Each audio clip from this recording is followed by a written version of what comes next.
Bem-vindos ao Love the Problem, o podcast oficial da K21 e agora também Nowhere, onde trazemos novidades, dicas e tudo de mais relevante no universo corporativo, com carinho, toda semana para você.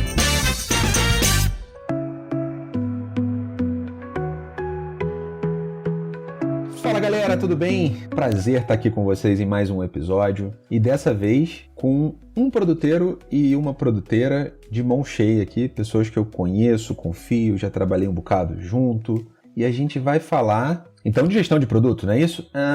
Mais ou menos. O tema hoje é sobre gestão de produto, mas é muito sobre gente, é muito sobre pessoas. Mas antes de entrar já no tema e já mergulhar no assunto, vamos lá, vamos receber, né? Primeiro, Fernanda Morelli. Que prazer ter você aqui, nossa consultora da Nowhere. Dá seu oizinho, Fernanda. Opa, de novo aqui no podcast. Estou me sentindo já em casa, já. Eu sou consultora, Fernanda Morelli. Atuo bastante na área de produtos, fazendo mentoria com os times de produto, enfim, PMs, GPMs. Tenho falado bastante também com OKRs, enfim, que no final tudo se conecta, mas hoje eu estou aqui para falar um pouco dos desafios de produto, olhando um pouquinho para pessoas, né? No final das contas, a gente não consegue falar sobre só ferramentas, essa parte ferramental que toda essa expertise de produto tem, se a gente não falar sobre como as pessoas utilizam disso no seu dia a dia. É isso. É isso, obrigado, Fê. E junto comigo e com a Fê, um querido. Eu vou chamar ele primeiro pelo nome, mas depois eu vou falar apelido, tá? Porque acho que nem a mãe dele chama ele pelo nome dele, assim, tipo... Senhor Rodrigo Martins, vulgo ZL. Fala, Zé. Tudo bem, cara? Bem-vindo, seja bem-vindo. Muito bom ter você aqui com a gente, gravando. Valeu, CFC. Valeu, Fê, por estar aqui com vocês hoje. Cara, é um prazer incomensurável estar mais uma vez perto de vocês aqui, né? Eu que trabalho aqui com produto aqui há mais de 10 anos, que também já fui consultor na Nowhere, né? Então, cheguei a trabalhar com essas duas pessoas maravilhosas aqui durante um tempo. Então, cara, tô aqui hoje pra gente bater um papo. Eu me considero uma pessoa de produto, independente de posição ou atribuição. Cara, eu sou uma pessoa que resolve problema, né? Então, eu tô ali desde 2005 resolvendo problema pras empresas, pros amigos e pra qualquer pessoa que eu puder ajudar na minha vida. Então, vamos lá.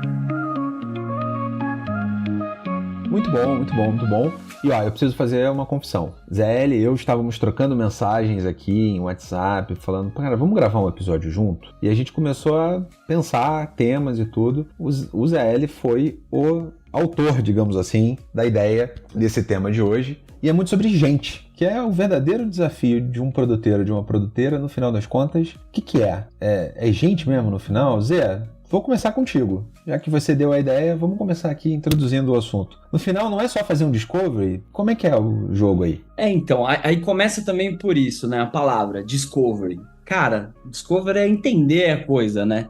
Então, quando a gente fala principalmente da gestão de produto, né, cara? Você pode ver que no mercado existe uma infinidade de cursos, uma infinidade de ferramentas. Cara, existem muitos materiais legais para serem lidos. Existe muita coisa e agora tem os Product Influencers, né? Então, da mesma forma que a gente tem os coaches lá que vão lá, fazem aqueles gritos de guerra, temos também as pessoas de produto que vão na mesma linha, um pouco mais tímido, porque sabe como é que é o dia a dia, né? Mas existe isso também. E eu acho que essa dor desse Love the Problem é justamente sobre isso. Então pensa assim, cara, a gente tá num mundo que busca performance e a gente quer atingir, cara, o máximo da produtividade. E como ser humano, o que a gente quer? Achar um formato, uma coisa que pega aqui, põe e funciona pra tudo, certo? Playbook, não é isso? Playbook. Pra eu nunca mais ter que pensar naquilo de novo. Só que, cara, as coisas não funcionam assim.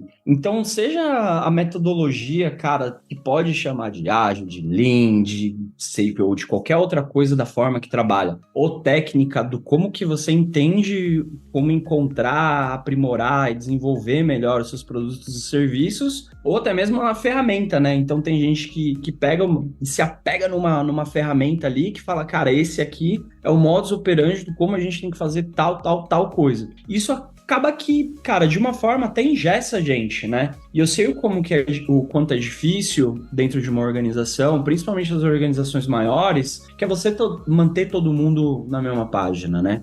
E a gestão de produto em si, a gente está falando com pessoas que sim, elas trabalham diretamente ali no desenvolvimento do produto, mas elas são pessoas que atuam também como liderança seja direta ou indireta, informal, de pessoas. E além disso, existe todo o relacionamento das partes envolvidas. Porque o produto, ele não sai simplesmente da cabeça de uma pessoa e vai para execução ali de uma forma como se fosse a gente pintar uma parede. Cara, existe uma série de atributos e papéis que estão relacionados nesse desenvolvimento de produto, né? Então a pessoa de produto acaba sendo uma pessoa que é como se fosse o meio campo ali de todas as ideias, e ela tem que ponderar, e às vezes ela tem que ponderar que o seu próprio desejo e sua própria ideia talvez é uma ideia que não seja tão boa. E aí, onde que entra todas as entrelinhas de tudo isso que a gente faz, né? Como que a gente resolve os problemas que surgem no dia a dia, que, cara, vão além de ferramenta e metodologia? Então, para mim, essas ferramentas, esses métodos, eles são verdadeiramente importantes. Mas o caminho do sucesso, seja lá o que você que está ouvindo a gente hoje aqui tem, é na relação humana e na comunicação. É gente. Porque a gente constrói produtos e serviços com pessoas que estão ali motivadas e com propósito para fazer aquilo, né? Fê, e aí? O ZL tá sendo romântico? O ZL tá sendo complicador? É isso mesmo? Eu queria te ouvir um pouquinho. Como é que tá essa relação das pessoas, esse dia a dia? Não era só entregar resultado? Poxa, entregar resultado é a parte principal de fazer tudo o que a gente precisa fazer para produto. Mas acho que enquanto o Zé estava falando, estava lembrando um pouco da minha carreira, assim, do início, né, quando eu comecei com produto. E é muito comum que quando a gente está começando, a gente quer seguir as boas práticas, a gente quer aprender sobre tudo, a gente quer entender todo o ferramental. Então a gente quer, de fato, construir esse cinto de ferramentas para a gente se munir de todas as possibilidades, né, quando a gente se deparar com um problema, com o cliente, enfim, com um desafio de negócio. Só que o quanto, depois que eu fui amadurecendo, eu olhava para o tempo que eu iniciei e falava, caramba, eu dediquei tanto tempo no entendimento da ferramenta e quase nenhum tempo para entender sobre o cliente, né? Exatamente assim, sobre o cliente, sobre como ter uma boa conversa ali, uma boa entrevista e principalmente como gerenciar ali, lidar com essas pessoas. Porque a maior parte do meu trabalho, no final, era influenciar as pessoas para tomar boas decisões, olhando para informações, para dados, enfim, mas eu dediquei muito pouco tempo para isso. Eu dediquei muito tempo para as ferramentas. E beleza, faz parte no início, né? Mas como a gente tem essa consciência de que, cara, pegue e recheie suas ferramentas, mas depois você precisa ter essa habilidade de entender sobre pessoas, sobre cliente, ter boas conversas, senão você realmente não está fazendo uma boa gestão de produto. Você está só fazendo processo, né? Então você está dedicando pouco tempo para o que importa, de fato. Deixa eu começar então numa perspectiva um pouco mais egoísta aqui. Pegando esse gancho, Fê, que você levantou, no início da tua carreira, olhar muito para si própria, né, digamos assim, de ferramental e talvez até por uma questão de segurança, seria então o caminho de começar de maneira egoísta olhando para si próprio, reforçar um pouco essa autoconfiança, esse autocontrole, sei lá como é que a gente vai chamar aqui, e trabalhar no mínimo isso em paralelo com as ferramentas? Eu queria ouvir vocês um pouquinho sobre isso, assim. Vamos primeiro pro eu, né? Vamos cuidar do ser humaninho que habita no produteiro ou produteira em cada um que tá ouvindo aqui. Boa. Cara, esse ponto é muito legal, porque assim, ó, toda vez que a gente lida com gente, eu acho que a Fê também trouxe o ponto que talvez na minha primeira fala faltou falar que foi o cliente, que eu falei daqui como se a gente estivesse dentro da empresa, né? Mas gente também é cliente, né? Parceiros e tal, né? E cara, o desafio de lidar com gente é sobre políticas de interesse. Então, quando você fala sobre olhar para dentro, ter essa visão, às vezes, mais egoísta, não necessariamente é egoísta, porque normalmente nessas dinâmicas, elas envolvem tudo isso também, né? Seja a relação de poder, né, dentro da organização, de fazer as coisas, seja o poder da influência, igual a Fê falou ali também, seja o objetivo pessoal meu, cara, eu tô aqui trabalhando, hoje eu tô aqui com um objetivo muito claro, que é trazer essa fonte aqui de insatisfação na minha vida para a gente discutir. E seja também por objetivo de grupo, e que não, naturalmente, são explicitamente discutidos. Então, quando você, às vezes, tem uma relação de 1 a 1, cara, o seu líder direto, ele te aponta as coisas ali que talvez você tenha que fazer, seja para você se promover, para você mudar para uma outra área ou qualquer outra coisa. Então, você acaba fazendo as coisas por si só. eu não vejo isso como egoísmo, desde que a gente tenha alguns fatores que estejam ali alinhados com tudo que a gente faz com o olhar para dentro, né? Então eu acho que o principal que a gente tem que pensar em tudo isso, cara, de início para mim é se o que eu tô fazendo pro meu egoísmo, cara, ele tá de acordo com o propósito e o objetivo da empresa. Porque senão, se eu estiver fazendo algo que vá em contramão disso, cara, aí sim eu tô sendo egoísta. Aí eu tô só me promovendo e que talvez o meu propósito, sei lá, seja fazer alguma outra coisa, não crescer e fazer a carreira. Então, acho que o egoísmo, ele tem que existir, mas, cara, de uma forma ética e com integridade. Não é uma coisa ruim e tá relacionado com política de interesse. Boa. Sabe uma coisa que eu tava pensando aqui? E eu até puxei um pouco sobre o egoísmo, Zé? Porque eu vejo que algumas pessoas, elas estão tão inseguras, mas tão inseguras, que elas buscam elas vão pra caixa de ferramenta para buscar uma falsa sensação de segurança. E o egoísmo, né, que eu cheguei a comentar um pouco aqui, é um fenômeno que às vezes eu sinto até faltar para algumas dessas pessoas, profissionais que estão trabalhando e que estão tentando resolver a sua insegurança socando mais ferramenta, botando mais framework, botando mais coisa, e no final das contas, elas estão se cagando de medo de não estarem sendo bem aceitas, não estarem bem integradas. Eu queria explorar um pouquinho isso com vocês. Muito porque eu acho que nós três, a gente já conversou individualmente no passado, e todos nós em algum momento profissional já vivemos sobre isso, mas como é a importância até do esse autoconhecimento para saber, cara, talvez aqui eu tenha que ser egoísta, talvez ali não, eu tô sendo só um idiota mesmo sendo egoísta, porque eu tô indo contra um propósito maior. Faz sentido isso para vocês, galera? Queria explorar isso um pouquinho com vocês. Boa. Acho que em determinado momento da vida todo mundo começa a realmente se questionar, né? E para essa figura de liderança que a gente fala, de uma pessoa de produto, é muito importante a construção da autoconfiança. E aí, de fato, quando a gente está começando, principalmente, a gente busca nas ferramentas, assim, formas de, eu vou me embasar com isso, vou me embasar com aquilo, pra gente ir construindo esse lugar de eu sei o que eu tô fazendo, né? Só que é muito mais do que isso. E na prática, eu acho que quanto mais coisa a gente coloca, mais a gente complica, né? E muitas vezes as soluções acabam sendo até mais simples do que a gente pensou. Então, às vezes a gente coloca um frame, coloca isso, não, dessa eu vou fazer discovery, aí faz discovery de uma semana, aí naquela eu vou fazer não sei o quê, vou organizar tudo, criar um roadmap linda, fica 2 semanas fazendo discovery, até mais, tá? Já fiquei até um mês, e aí depois assim, gente, não precisava ser tão complexo. Né? Não precisava ser. Então, para mim tem um pouco de... A gente quer trazer segurança, mas o quanto é suficiente? Porque no final, gente, o simples vence. O simples vence, porque a gente tá aqui para resolver problemas, né? Que nem o Zé falou. E tem uma pesquisa que eu gosto bastante que fala que a maioria das empresas falham 42%, né? Porque elas não resolvem problemas do cliente. Então, assim, se a gente conseguir focar exatamente no que a gente tá precisando resolver, gente, escolhe alguma coisa, vai lá e faz, sabe? Mobiliza as pessoas, mas não precisa complicar. Vai lá e faz, olha aí, ó. Esse é um ditado importante. E é o básico bem feito, né? Se você parar pra ver, cara, você não precisa de nada muito sofisticado, porque, cara, a gente é humano e a gente tá resolvendo o problema de outro humano. E eu acho muito legal a gente falar, principalmente sobre esse prisma, porque eu acho que tem algumas coisas de autoconsciência, e eu assim, cara, eu recentemente, mesmo, cara, tendo ocupado uma cadeira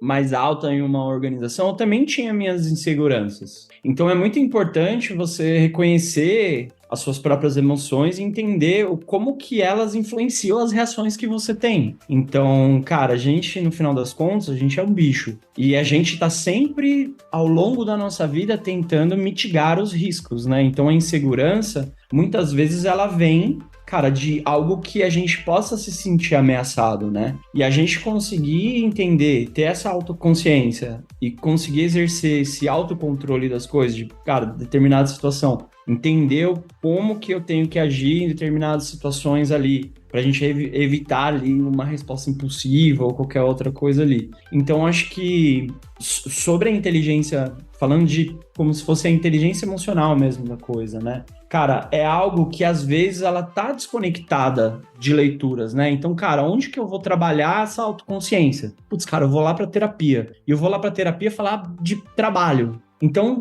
como que a gente junta essas coisas para ser uma coisa só? né?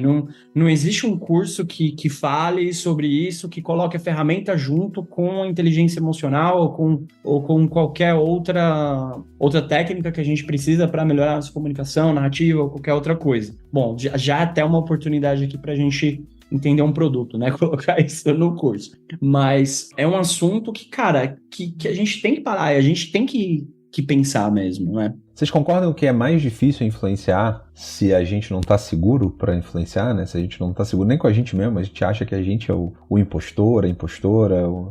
Porque eu queria trazer uma questão, né? A gente trabalha com hipóteses. Vamos lá para o básico de produto, né? A gente trabalha com hipóteses. Qualquer caminho que a gente tomou foi uma aposta. E às vezes a gente vai errar nas apostas. Então a gente vai ser confrontado com um erro. Porque se você não quer ser confrontado com erro, desculpa, sei lá, trabalha com outra coisa, certo? Porque senão você não vai trabalhar com produto. Estar seguro, eu acho que eu queria usar aqui um pouco isso pra gente sair um pouco do eu, né? Do autopercepção, autoconsciência, mas deixando isso bem marcado. A autoconsciência, essa coisa de não se julgar um impostor ou uma impostora é fundamental, porque a gente vai errar. A gente vai ter momentos que a aposta vai dar em nada, como produteiro. E aí, se isso disparar algum gatilho em você e você não tiver de boa com isso, haja terapia depois, certo? Haja problemas psicológicos depois, então... Perfeito, CFC. Acho que quando você foi falando, veio vindo alguns sentimentos aqui, né? Como a gente, como produtores, precisa lidar um pouco com o sentimento da frustração, né? Porque isso, a gente vai errar, é isso. E só que o errar não é ruim,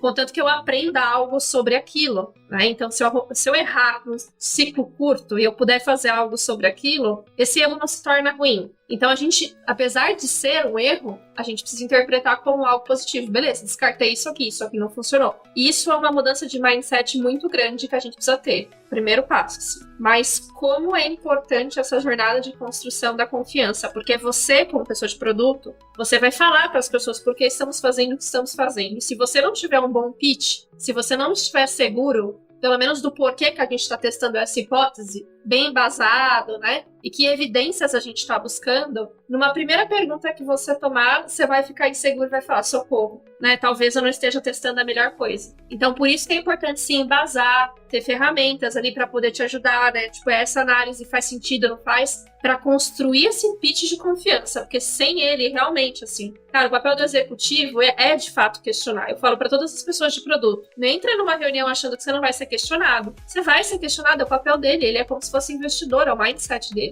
Ele tá investindo no negócio e ele quer saber se ele vai investir naquilo ou no novo produto. Então você vai precisar saber responder certas perguntas. E se naquele momento você não tiver a resposta, beleza, procura, leva depois, te entrega depois. Mas faz parte do nosso trabalho ser questionado. Então é isso, assim. E aí você não pode deixar essa confiança se abalar ali naquela hora, né? Guarda aquilo, não, claro, vou resolver, vou trazer e tal. Mas o quanto você já estiver preparado para responder ali, trazer uma certa segurança, vai ser bom, né? Vai ser bom para você. Eu posso só falar uma, porque assim, a Fê tava falando e veio aquela boa... Porque ela falou sobre, né? Ela falou ali sobre confiança, sobre errar e sobre frustrações, né? Vou fazer um parênteses aqui, super rápido, cara, da minha primeira grande frustração na minha vida. Eu trabalhava num banco digital, né? E nesse banco digital eu assumi a cadeira de PO. Cara, novo de tudo, júnior de tudo, peguei um produto ali que era um produto de recorrência, né? Que cobrava do cartão de crédito todo mês. E assim, era um produto que estava muito inicial, então a minha líder direta, ela tinha um grande interesse naquilo, o CEO da empresa tinha um grande interesse naquilo, porque, cara, a gente poderia escalar o negócio ali, a receita recorrente mensal, de uma forma que a gente nunca tinha feito antes. Peguei aquilo, cara, olhamos ali, tinha 5 clientes usando e a funcionalidade que a gente precisava, cara, a gente ia ter que criar uma nova versão da solução e que esses 5 clientes iam ter que adotar essa nova versão. Então fomos lá, costuramos, falando com o cliente. Nessa época a gente pegava avião para falar com as pessoas, né? Então você não tinha o online que você fazia uma reuniãozinha e resolvia. Cara, fomos lá, pegamos carro, pegamos até barco, se precisasse. Falamos com 5 clientes, combinamos a virada de chave da coisa. E eu, assim, como meu primeiro grande impacto da empresa, falando assim, cara, isso vai ser incrível. E nessa época, essa empresa, ela tinha um grande monolito. Então, as entregas eram feitas de madrugada. Então, a pessoa de produto, junto com os engenheiros ali, ia lá de madrugada e tinha todo aquele negócio, vamos comprar pizza e tal. Fizemos isso, fizemos a virada, cara, olhamos, colocamos no monitor lá onde a gente colocava nossas tasks do Gira, ficamos monitorando. Cara, perfeito. Os clientes fizeram os testes na virada junto com a gente, cara, perfeito. Passou, e normalmente quando quem faz o delivery vai embora, né, mais cedo, porque passou a noite, só que aquele dia eu falei, cara, eu vou continuar aqui porque eu já tenho faculdade, tal, eu morava do lado, fui dormir um pouco, voltei. Quando eu voltei, eu encontrei o time todo mundo branco, assim. Eles me viram, eles foram me buscar na porta e falaram assim, ZL, o negócio que a gente fez derrubou a operação interna de pagamento recorrente de todo o grupo. A gente perdeu R$700 mil. Aí, a primeira coisa que eu fiz foi dar aquele gelo. Então, ali, já a insegurança, a síndrome do impostor ali, pra mim, ela não foi mais síndrome. Era sentimento, eu sentia na pele. Era real.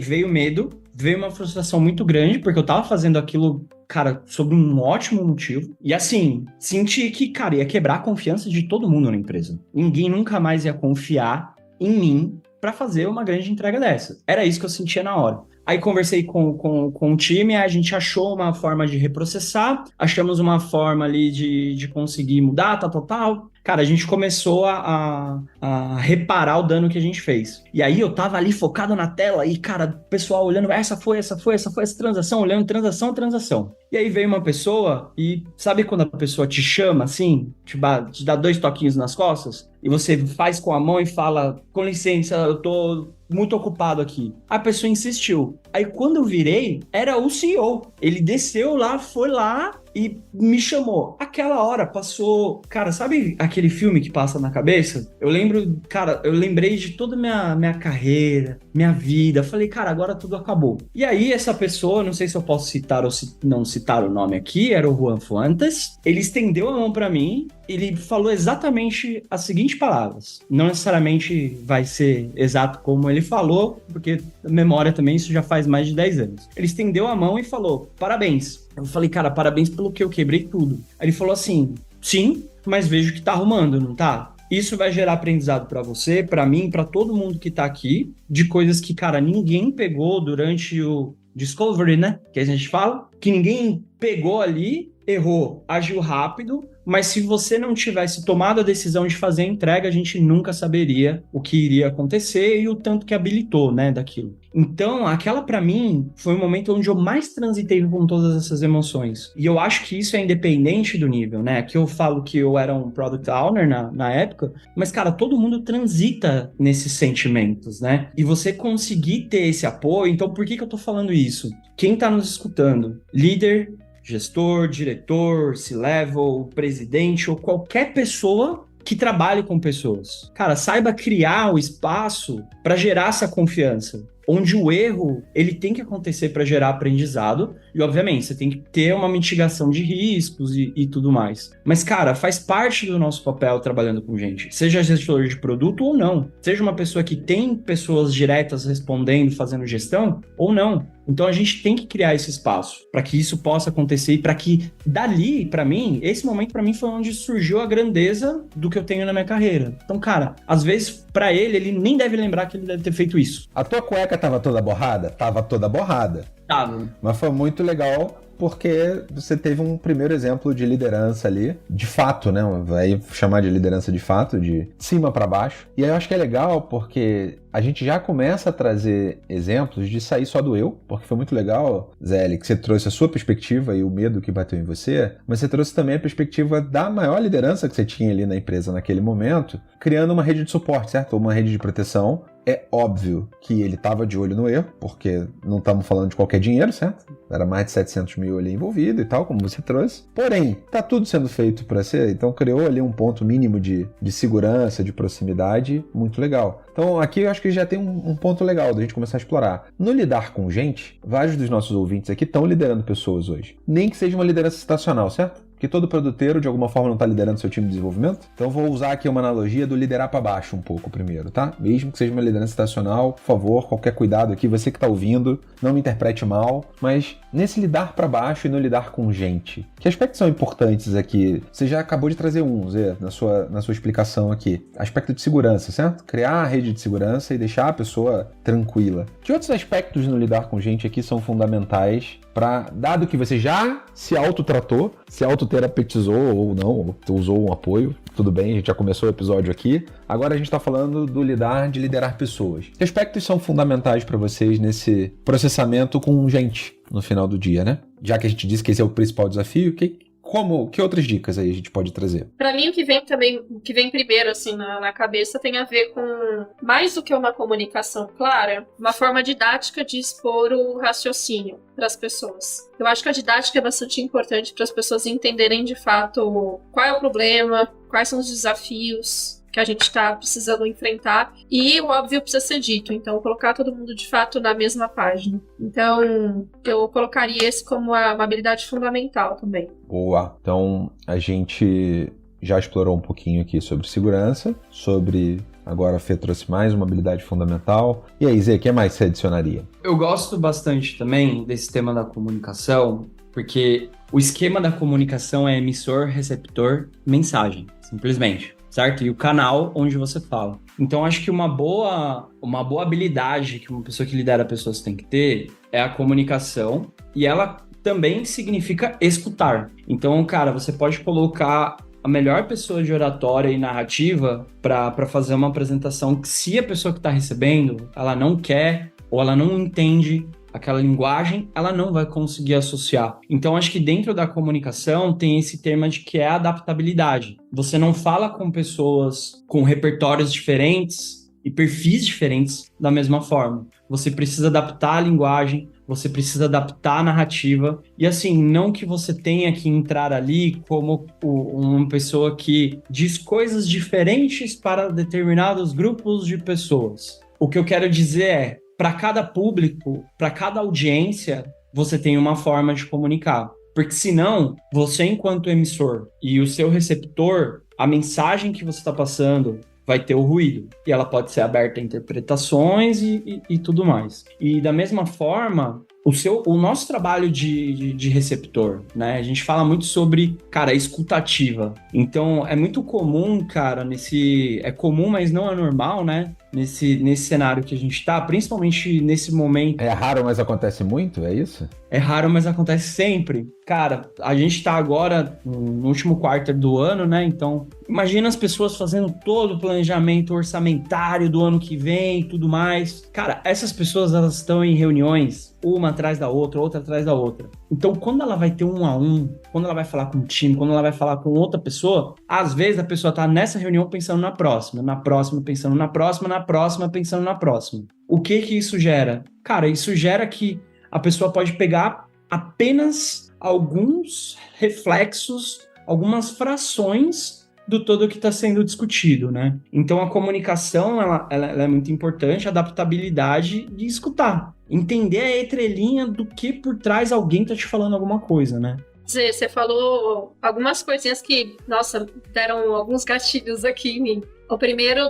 de saber como falar para cada pessoa, acho que é uma habilidade, assim, fundamental, né? E você diferenciou muito bem, não é que eu vou falar coisas diferentes, contar uma história diferente, mas é a forma de abordagem. Somado a isso, eu acho que eu só incluiria também um ponto que tem a ver com isso, que é a leitura de cenário. Então, às vezes, também a gente vai preparado para uma situação e a gente começa a ver que as pessoas estão reagindo de outra maneira. Não faz sentido eu me manter no plano. Provavelmente, inclusive, se eu estou me mantendo no plano, é porque eu não estou praticando a escuta, né? Que foi outro elemento que você trouxe. Não estou escutando necessariamente o que as pessoas estão falando. Eu estou só falando, despejando. Então, para mim, essa habilidade da leitura de cenário também vem de encontro tanto a escutar bem o que as outras pessoas estão falando, quanto a adaptabilidade. E aí conversa bastante, assim, com isso. Ou seja, né, manter o radar ativo do que está acontecendo, sensoriando o ambiente, e ao mesmo tempo usando isso para moldar a sua comunicação mantendo uma integridade, certo? Da informação. A gente não está falando para torcer a informação para o lado que vai agradar os ouvidos. Muito legal. Acho que aqui, inclusive, a gente passa não só do liderar para baixo, como começa a falar também do liderar para cima e para os lados, né? Porque essa leitura de ambiente são aspectos que é para fazer com todo mundo, certo? Independente do perfil que está lidando ali e como a gente está se comunicando.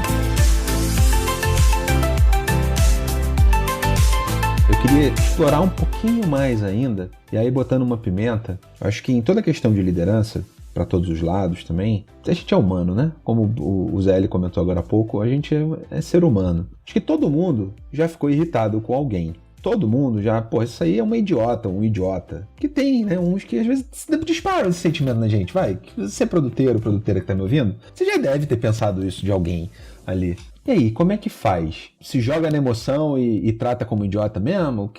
Que técnicas vocês usam, seja para empatizar, seja para escutar, seja para lidar? Porque, cara, deve ter um monstro aí dentro de vocês sendo disparado nessa hora, certo? Se eu já tô achando que a pessoa é idiota, então como é que faz? Bom, assim, aqui a gente pode ir para uma zona cinza, onde eu digo que eu realmente faço, que eu realmente penso, e tem meus pensamentos intrusivos também, que eu não vou deixar entrar aqui na conversa. Mas assim, o que eu faço de verdade, quando eu tô muito nesse... Porque assim, cara, por ser pessoa, a gente já tá errado, né? Se o errar é humano, a gente já nasceu errado. E tem algumas pessoas que, cara, de fato, assim, desalinham o chakra, né? Então, não estou com o chakra desalinhado hoje, entenda muito bem, estou na paz. Mas tem esses momentos, porque assim, acho que o principal ponto, e vou parafrasear a Andressa aqui, né? Ela uma vez virou pra mim e falou assim, Zé, ninguém é vilão da própria história. Então acho que eu sempre uso isso como um mecanismo para eu me distanciar do que tá acontecendo no momento e entender de forma o contexto por trás daquilo que tá acontecendo, né? Então assim, tem vezes que pessoas fazem coisas que não são legais. Então primeiro eu tento entender, né? Se você for colocar ali na ferramenta, cara, qual que é o fato observado, né? O que eu senti com isso? E depois tentar entender, gerar acordos e tudo mais. Mas assim, a realidade, cara, é que tem gente que fura o olho das outras pessoas mesmo. Então tem gente que aquele famoso roubar ideia, tem aquela pessoa que, cara, você fez a apresentação, a pessoa tomou tudo. Então, cara, como é que lida com isso, né? Então eu acho que esse é um ponto que é um ponto muito, muito crítico da coisa, e eu acho que esse é uma das entrelinhas que a gente estava falando no começo. Cara, independente da ferramenta ou a pessoa foi lá, pegou a tua ideia e falou que era dela. Cruzou uma linha, né? Aí, tipo, claramente de ética, vamos botar assim. E aí eu acho que esse é o ponto, né? Porque assim, isso não é normal, não deveria ser comum, e se acontece, tem um problema ético rolando. Então, cara, se você tá trabalhando com uma pessoa que sempre te tira do sério e faz alguma coisa ruim pra você, primeiro você tem que ver se é você que tá enxergando alguma coisa ruim onde não tem. Porque às vezes a pessoa mandou... Lembrando, o emissor, receptor e mensagem? Às vezes a pessoa mandou uma mensagem no Slack, no WhatsApp, no Teams, ou seja lá qual for o canal. Cara, você interpretou aquilo de toda forma diferente. Por quê? Se você está em sofrimento, a única coisa que você vai ver é sofrimento e cobrança. Então, às vezes, a pessoa só deu um heads up. Então, primeiro, respondendo a pergunta cara, como que eu tô com isso, né? Será que é algo meu? Agora, se de fato tem uma pessoa ali que, cara, cruzou a linha, aí eu acho que é algo ético que tem que ser conversado de uma forma dentro da política da empresa. Perfeito. Mas e aí? Tem as outras situações que o santo só não tá batendo, né? Já rolou com vocês? Fala mais, Fê. Eu gostei bastante dos pontos do Zé, porque às vezes a gente pensa uma coisa, mas a gente fala outra ali também, né? Então, o que eu costumo fazer, assim, né? O que eu costumo fazer, além de pensar coisas? Eu tento encontrar um ponto em comum entre nós. Então, tem aquela famosa frase também de que toda expressão negativa tem a ver com uma necessidade não atendida, né? Então eu tento levar isso, né, aquela situação não pro pessoal, mas qual é a necessidade que não está sendo atendida e que talvez eu esteja ignorando. Então eu tento ir para esse lugar. Vou pensar, o que aqui a gente tem em comum? Quais são as dores que a gente tem em comum? Encontrar um ganha-ganha para os dois lados. E aí, a partir desse ganha-ganha para os dois lados, eu faço a pessoa, né, concordar e chegar nesse, não, é isso mesmo. e a partir daí desenvolver o raciocínio e a gente chegar num lugar em comum. Então essa é uma técnica aí que eu costumo usar. Não levar pro pessoal, pensando nisso dessa necessidade não atendida, e encontrar esse dor em comum com esse ganha-ganha. Nem sempre a gente consegue numa primeira interação, mas a gente começa a desconstruir, talvez, um ranço ali que pode existir, e aí numa segunda a gente já tá um pouco mais aberto para isso. Mas é um caminho. Que no mínimo é uma técnica de gestão de conflito, né? Você desce para um ponto de concordância para tentar construir a partir dela. Muito legal, eu lembrei de uma conversa que eu estava tendo com um amigo esses dias no WhatsApp, o João Reis. Joãozinho, abraço para você. Agora fiquei meio Faustão, né? Mandando abraço pros outros no meio de um episódio, assim. Mas é muito sobre ninguém é sua luz, ninguém é sua sombra. E os momentos na vida em que a gente discordava de alguém, mas chegou um ponto da gente estar meio cego sobre a opinião daquela pessoa, porque no fundo a gente não estava de fato olhando para a necessidade. Então, Fê, obrigado aí por ter trazido, porque é muito sobre isso. Mas ao mesmo tempo, eu queria entender um pouco sobre nesse cenário. Beleza, entendi que, cara, tem ali uma necessidade não atendida, mas talvez não dê para priorizar também essa necessidade. Como tratar? Entendendo que tem um outro ser humano do outro lado, que tem suas necessidades também e tudo. Lidar com gente e ser produteiro, produteira, é dizer uns não, né? Ou pelo menos cara, isso aqui é... Deixa eu fazer uma paleta, né? Pode ser cara, isso aqui é uma distração, que é uma forma bem violenta de falar, né? Pra pessoa que você não vai fazer. Ou não agora, que talvez esteja no outro lado ali, que pode ser até cara de pau, né? Você diz não agora, mas na verdade você não vai fazer nunca aquilo. Então também aí nem 8 nem 80. Como é que vocês lidam com isso? Porque fazer não, dizer não faz parte. Essa só, não respondendo a pergunta, mas essa é a lista do vou ver e te aviso. Sabe? Não, vou ver e te aviso. É tipo carioca isso, tá? Vamos marcar. Vamos marcar. Não vai marcar nunca. Você que é carioca e tá me ouvindo, você me entende, né? Os paulistas também têm isso, tá? Não é exclusividade dos carioca, não. Porque agora, no fundo, é muito sobre lidar com expectativas e isso também é parte importante de gente. Aqui a gente tá independente de cargo, né? Então, como é que vocês usam aí e lidam com isso? E vou conectar também com um ponto que a Fê trouxe já respondendo a pergunta, né? Então, por exemplo, a Fê trouxe ali de uma situação, né? E existe também a evolução, porque se toda situação você precisa fazer isso, cara, você não está construindo um relacionamento saudável e estratégico com essa pessoa. E o relacionamento, para mim, não é uma coisa que somos amigos. Cara, pega a quantidade de pessoas que você já trabalhou na sua vida, quantas de fato, cara, ali você... Putz, eu quero trabalhar com essa pessoa de novo. Então, você ter um relacionamento saudável, uma aliança estratégica com uma pessoa, não necessariamente é você ter uma amizade. Então, quando você acaba lidando com esse conflito, resolvendo alguma coisa ali de forma pontual e você não constrói o relacionamento por trás, cara, é recorrente de acontecer novamente. Então, conectando isso com o dizer não da coisa, né, e o como que a gente lida, às vezes, com as priorizações desses temas e tudo mais, eu vejo que tá muito sobre o prisma de influência, assim, né? Então, cara, para mim a palavra toda é a visão sistêmica, porque a gente sim tem que fazer as escolhas de temas ou qualquer outra coisa, mas, cara, a visão sistêmica de olhar o quadro maior, eu acho que é um princípio, assim, que é imprescindível para a gente conseguir entender e alinhar esses interesses, e aí conectando com o começo da conversa, do que era o individual, do que é o me liderar, do que é liderar para baixo, para o lado, para cima. Então, esse quadro maior e essa visão sistêmica, cara, é algo que dá o contexto para a gente para conseguir ter mais propriedade sobre as escolhas do que a gente tende a fazer ou não, né? E muitas vezes também é uma zona cinza, porque todo mundo, cara, existem níveis de informação, né? Nem todo mundo tem toda a informação da empresa, porque se fosse assim, todo mundo estaria, cara, na mesma cadeira, né? Então, a gente é como se fosse ali uma cachoeira de informações, né? E que cada um tem um pouquinho de atuação nesse grande emaranhado de informações. E coisa que mais une as pessoas, cara, é o objetivo e propósito em comum. Então, se você pegar esse gancho, cara, seja por qualquer conflito, seja por qualquer política de interesse que você esteja vendo que é algo mais individual, de um grupo para cima ou para baixo, cara, tem que lembrar do propósito maior da empresa. E a conversa, independente do nível, ela tem que ser pautada naquilo. Porque já de forma organizacional, aquele objetivo foi colocado ali por todos. E se tem alguma coisa ali que está indo contra aquilo, cara, isso tem que ser discutido de uma forma própria, cara, com as pessoas ali que tem mais respaldo por tomar essas decisões, né?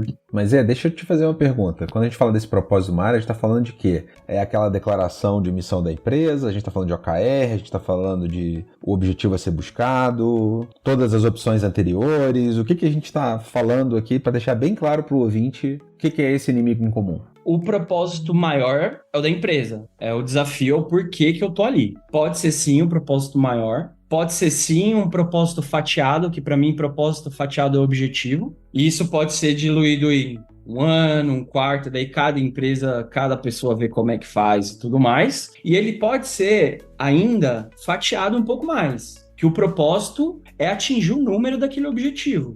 Então, cara, se eu e a Fê aqui, vamos colocar aqui que nós dois trabalhamos em áreas distintas e que a empresa tem o objetivo 1 e 2. O objetivo 1 tá comigo, o objetivo 2 tá com ela. Cara, onde que a conversa tem que ser pautada? Em propósito. Porque senão ali é o interesse onde uma pessoa luta por um objetivo e outra pessoa luta por outro. E aí é onde dá o problema, certo? Porque eu quero vender e a Fernanda tá falando assim pra mim, cara, você tá louco? Se você vender mais, eu não vou ter produto aqui em estoque pra entregar, né? Não que uma coisa breque a outra. E aqui, qualquer analogia dentro da sua empresa você pode fazer, onde você quer uma coisa e seja uma área de negócio, quer outra, uma área de tecnologia que é outra. Então, para mim, tudo vai pro propósito. Cara, se o número, a gente tá batendo ali no número e a gente não tá chegando num racional legal, cara, qual que é o objetivo? Discutimos sobre o objetivo. Cara, o objetivo tá conflitante? Vem pro propósito. Porque ali não é que você tá escalando um assunto, mas, cara, você tá reconectando no porquê. E aí é muito mais fácil, às vezes, se você se conectar no porquê, de você levantar a mão e falar meia culpa. Tipo, cara, tava discutindo isso aqui com você, de volta, eu acho que, na verdade, eu não vou entrar nessa discussão, nesse conflito agora, porque, sei lá, você não é por razão, né? Mas que a sua solução é melhor ou qualquer outra coisa. Então, quando você sobe isso pela lista de prioridades do valor da empresa, é muito mais fácil ou você afirmar que você está no caminho certo, ou você recuar porque talvez você não está no caminho certo, ou você achar o meio termo, que muitas vezes é o que funciona também, né? Boa. Nossa, várias reflexões aqui você trouxe, Zé. Para mim, assim, no início eu mencionei sobre o OKR, porque uma hora a gente ia falar sobre... De alguma forma a gente vai acabar falando sobre objetivo, né? E o grande desafio para mim, do pessoal de produto, é conectar de fato os objetivos ali dos seus produtos com os objetivos organizacionais. E nem sempre vai ser uma conexão 1 para 1, mas às vezes essa conexão vai existir. E como o OKR, né, ou enfim, alguma outra forma, são ferramentas de priorização. Então, para você saber dizer não, você pode sim olhar para os seus OKRs e falar, cara, isso está alinhado com a estratégia, isso não está alinhado com a estratégia. Né? Isso a gente não vai ver nesse trimestre, isso a gente vai ver no próximo trimestre. Porque a estratégia da empresa diz uma coisa pra gente caminhar pra cá, né? Então, no fim, as coisas se conectam. Eu somaria a isso também, sempre eu gosto de falar assim, gente, dados e fatos, né? Então, quando alguém vem falar, pô, eu queria muito essa funcionalidade, eu queria muito uma melhoria aqui, nananã. Você, como pessoa de produto, tem que estar embasado com quais são os dados de uso sobre essa funcionalidade. As pessoas realmente acessam? É onde realmente tem um problema? Você consegue mostrar isso? Isso ajuda na hora de priorizar ou não também, né? No nível mais micro. E além disso, fatos também, né? Faz um dente, faz sentido a gente fazer esse tipo de coisa? Como meus concorrentes tratam isso hoje, né? Tratam dessa forma. Bom, então talvez faça sentido fazer ou não. Ou faça depois, não agora. Então, no nível mais micro, eu também somaria ali os dados e fatos. Também pode ajudar a, de fato, chegar à priorização do que for pedido. E aí, só pra gente, então... E aí, como dizer o não fofo pra pessoa? Porque no fim do dia ainda tem um não pra dar, certo? A gente foi, mostrou o objetivo, etc e tal. E aí, faz do jeito carioca? Vamos marcar? Ou depois a gente vê essa parada aí? Porque também não é legal dizer pra pessoa, é bem violento dizer cara, desculpa, você tá sendo uma distração dentro do nosso objetivo maior. Porque é isso, né? No final do dia você foi, mostrou o OKR, mostrou ali o propósito maior, etc e tal. Ok, mas eu já vivi, eu imagino que vocês também, a situação. Entendi isso tudo, Fernanda, ZL, mas eu tô precisando dessa parada, cara. Me ajuda aí, por favor. E aí, faz como? Cara, eu tive uma dessa há muitos anos atrás, que era algo assim, backlog, funcionalidade A, B, C, stakeholder principal pedindo A. Quando a gente entendeu, a gente descobriu que tinha D. E a gente foi lá e falou, cara, ó, você pediu A, mas a gente achou um D aqui. Cara, o número é melhor, retorno do investimento é menor, o retorno é muito maior, o investimento é muito menor. Cara, a gente faz essa proposta aqui pra você de trocar o A por D. Fizemos isso, a pessoa falou, obrigado. Aí, o que toda pessoa em sã consciência falaria? Ô chefe, vem cá, me ajuda aqui, tem A, D. Chefe entendeu também que D é melhor que A. Foi lá, não, muito obrigado. Aí, o negócio escalou. Foi pro chefe do chefe, que falou que D é melhor que A, e o chefe do chefe falou, não, obrigado. E aí, assim, pensando, o que poderia ter acontecido para não escolher o D e escolher o A? Como ser humano, eu já logo penso, cara, esse cara tem alguma coisa no plano de desenvolvimento dele, que ele colocou esse projeto, ele quer entregar esse projeto, e se esse projeto não ser entregue, ele não vai ser promovido. Tem o segundo, cara, esse negócio tem algum número por trás, alguma coisa por trás que eu não tô enxergando, que não foi comunicado, que não teve um propósito claro por trás. Terceiro, cara, essa pessoa tá furando meu olho. Que aí volta no que a gente falou da agressividade. Mas beleza. Nesse caso, o que aconteceu? Existia uma estratégia dentro dessa empresa, que não é certo, não é errado, não sei se é certo ou errado, que era secreta. Que era basicamente fazer uma linha de cliente específica lá para entregar a funcionalidade e tal. Cara, eu não sabia disso, meu time não sabia disso, o meu chefe não sabia disso, o chefe do meu chefe não sabia disso. A pessoa chegou, não mais faz. Se apresentou dado, se apresentou fato, a pessoa falou, não quero. E onde que estava? Era uma estratégia que estava por trás. Então, o porquê da coisa não era sobre querer, sobre interesse, era sobre algo que poucas pessoas tinham a visibilidade. E eu não sei se essa pessoa deveria ter chegado pra mim e eu logo raiai aqui, que gosto de falar com todo mundo. Eu guardo segredo dos outros, mas eu não guardo meu próprio segredo. Então isso eu deixo muito claro. E essa pessoa chegando pra mim falando assim, ó, tem um negócio aqui pra fazer, mas é segredo. Cara,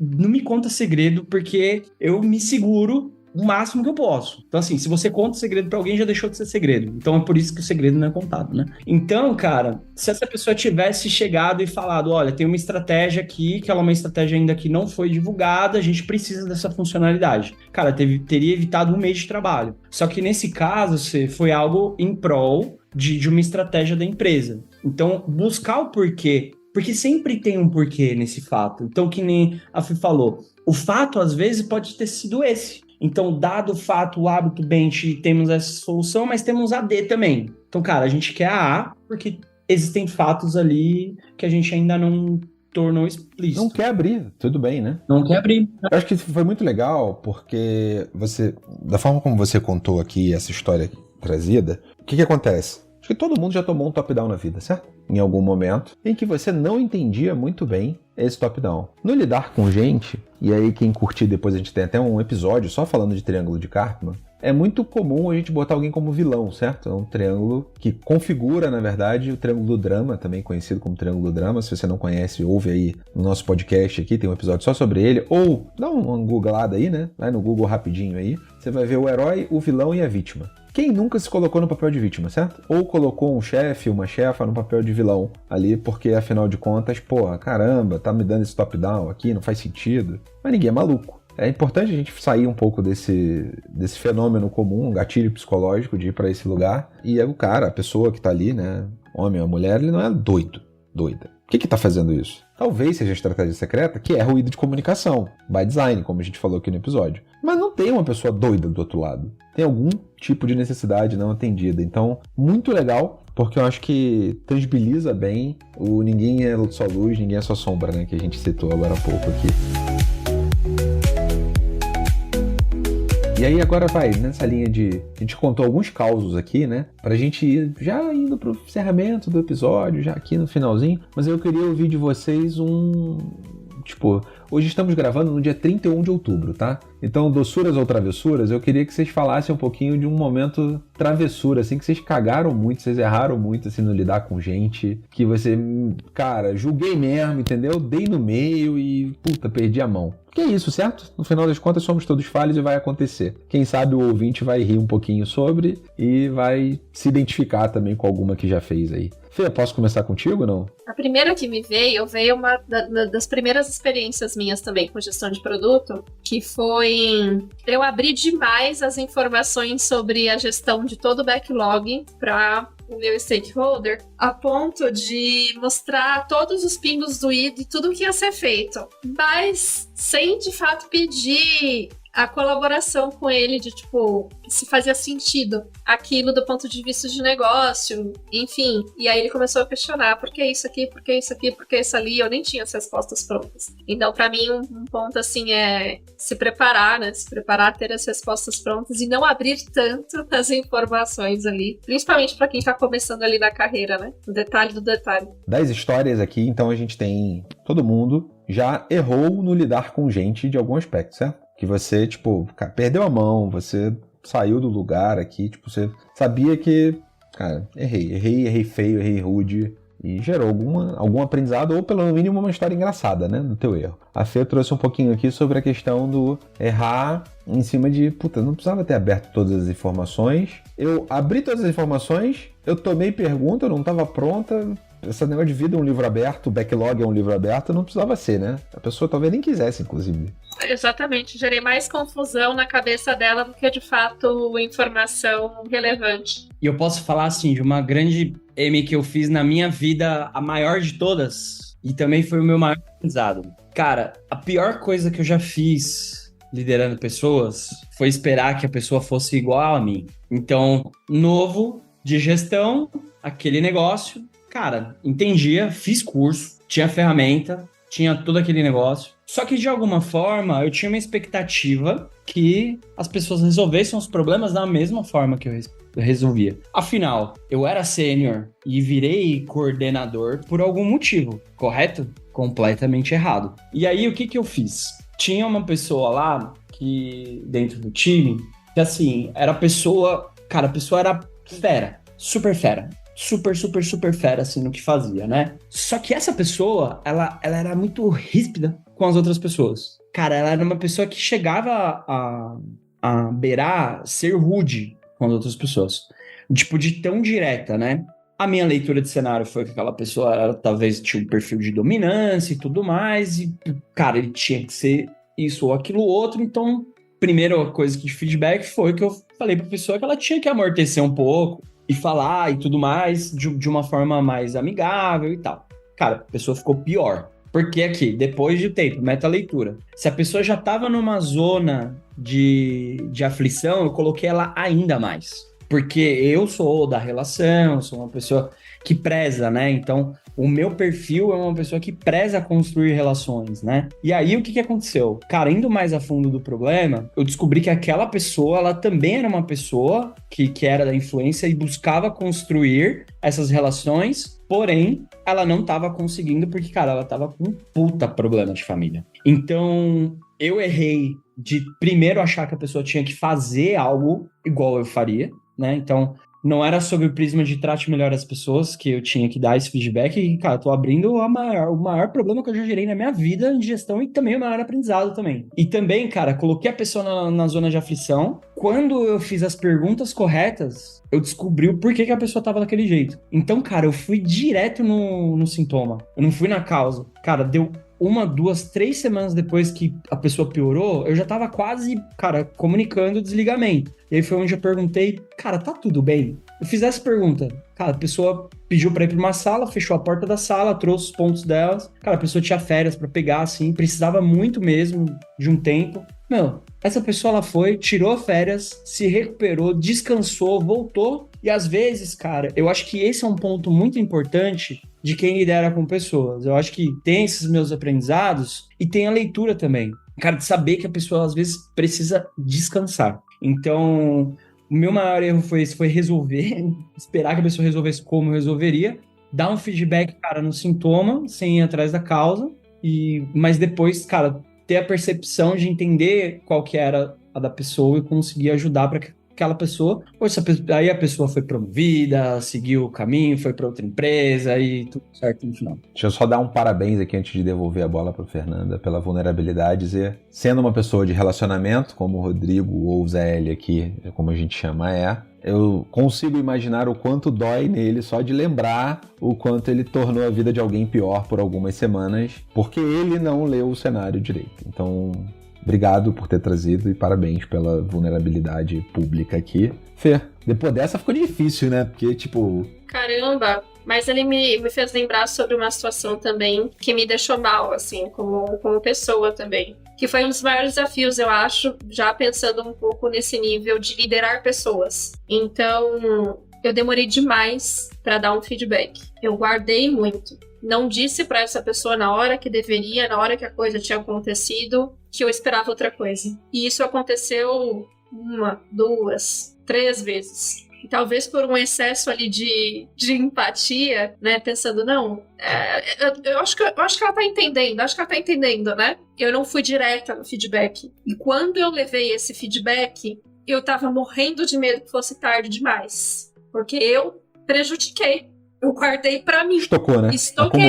Acumulou. Então eu fiquei em desespero. Porque eu falei assim, agora eu tô com medo. Eu tô com medo porque eu posso ter causado alguma coisa. Eu deveria ter levado na hora. Eu deveria ter setado as expectativas, né? Então, como deixar explícito o que se espera, principalmente depois quando você começa a liderar pessoas? É difícil dar feedback? É difícil dar feedback. A gente sabe que existe um ser humano do outro lado e a gente sabe que ele tem as razões que ele tem. Mas eu fiquei magoadíssima comigo mesmo depois. Então, foi o maior aprendizado que eu tive. Se eu tenho alguma coisa pra falar, eu tenho que falar. Só que para isso eu também tenho que saber o que eu quero. Se eu não souber o que eu quero, e tá muito claro na minha cabeça, talvez eu postergue esse feedback. E naquela época eu acho que eu não tinha isso tão claro na minha cabeça. Olha a gente voltando pro eu, né? Olha a gente voltando pro eu também. Sempre o maldito do eu passando na nossa vida. E total, gente. Eu queria trazer assim, que acho que foi um dos maiores erros como liderança já, um pouco mais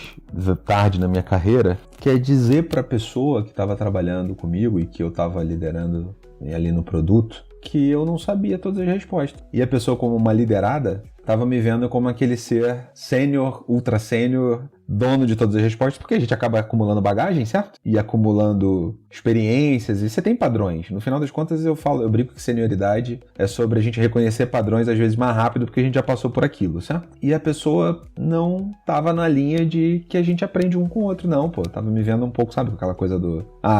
joga ali pro CFC, porque o CFC vai saber responder e tal, e...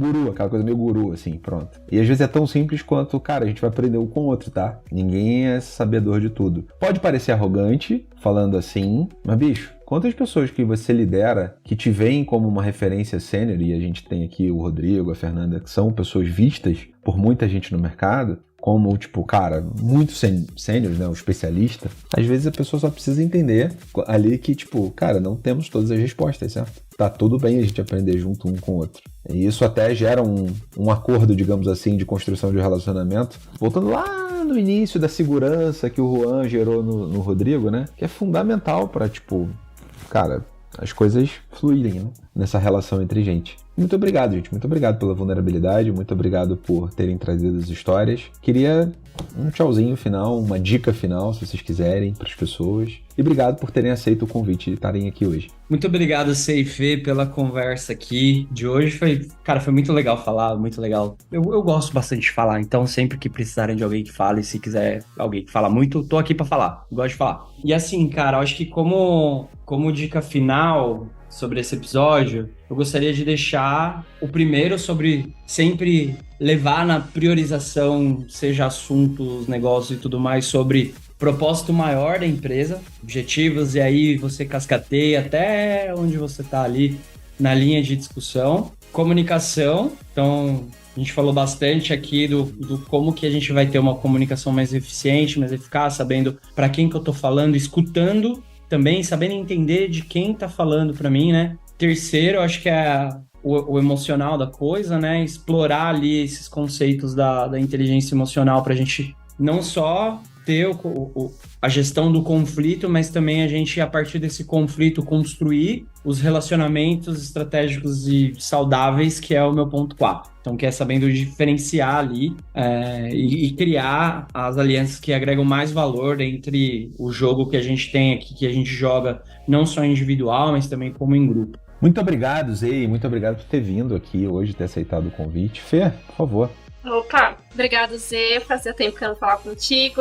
Obrigado por trazer os cases para enriquecer também aqui esse nosso bate-papo. Acho que foi super relevante aí os relatos que você trouxe, né? E para mim, acho que o recado final é: no final, a gente pode ter as melhores ferramentas, a gente pode ter a melhor da boa vontade, mas a gente precisa de pessoas, porque são elas que resolvem os problemas, né? Então, estude também sobre pessoas. Fale também sobre pessoas. Faça terapia. Isso também faz parte da sua bagagem aí para lidar com produtos. Para lidar com produtos. Muito bom, gente. Um abraço. Tchau.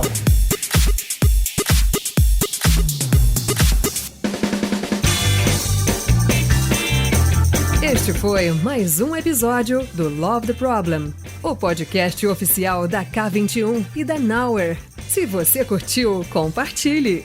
Inscreva-se no seu agregador de podcast favoritos e espalhe conhecimento por aí. Procure por Love the Problem nas redes sociais e deixe seu comentário ou sugestões. Até o próximo!